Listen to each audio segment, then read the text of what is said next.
Chapter 1. The Right to be Rich.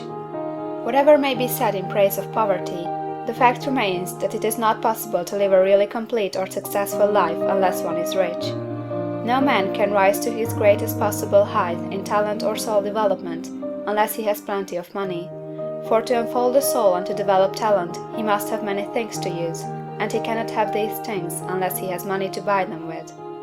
A man develops in mind, soul, and body by making use of things, and society is so organized that man must have money in order to become the possessor of things.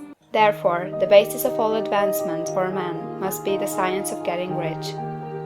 The object of all life is development, and everything that lives has an inalienable right to all the development it is capable of attaining.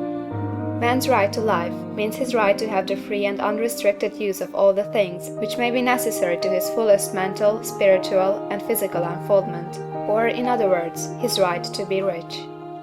In this book, I shall not speak of riches in a figurative way. To be really rich does not mean to be satisfied or contented with a little. No man ought to be satisfied with a little if he is capable of using and enjoying more. The purpose of nature is the advancement and unfoldment of life, and every man should have all that can contribute to the power, elegance, beauty, and richness of life.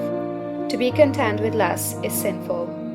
The man who owns all he wants for the living of all the life he is capable of living is rich, and no man who has not plenty of money can have all he wants.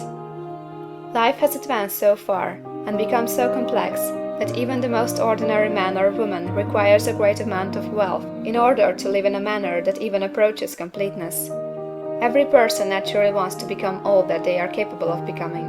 This desire to realize innate possibilities is inherent in human nature. We cannot help wanting to be all that we can be. Success in life is becoming what you want to be.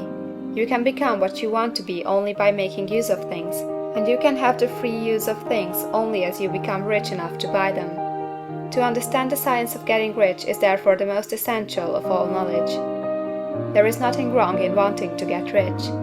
The desire for riches is really the desire for a richer, fuller, and more abundant life, and that desire is praiseworthy.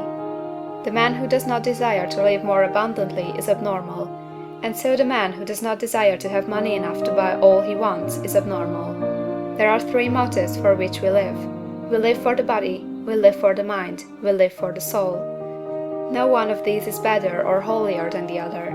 All are alike desirable, and no one of the three, body, mind, or soul, can live fully if either of the others is cut short of full life and expression. It is not right or noble to live only for the soul and deny mind or body, and it is wrong to live for the intellect and deny body or soul.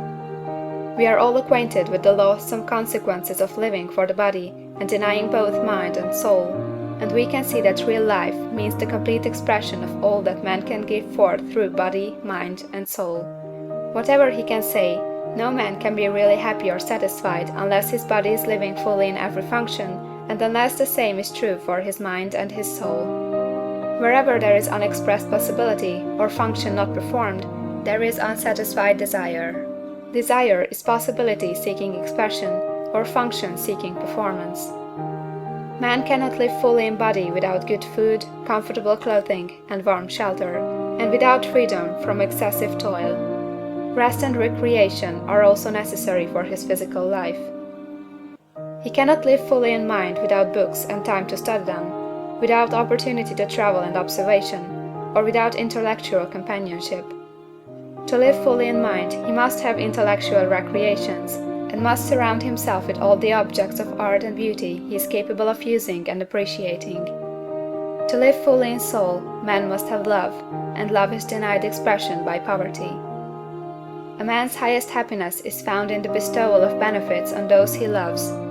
Love finds its most natural and spontaneous expression in giving. The man who has nothing to give cannot fill his place as a husband or father, as a citizen, or as a man. It is in the use of material things that a man finds full life for his body, develops his mind, and unfolds his soul. It is therefore for supreme importance to him that he should be rich. It is perfectly right that you should desire to be rich. If you are a normal man or woman, you cannot help doing so. It is perfectly right that you should give your best attention to the science of getting rich, for it is the noblest and most necessary of all studies.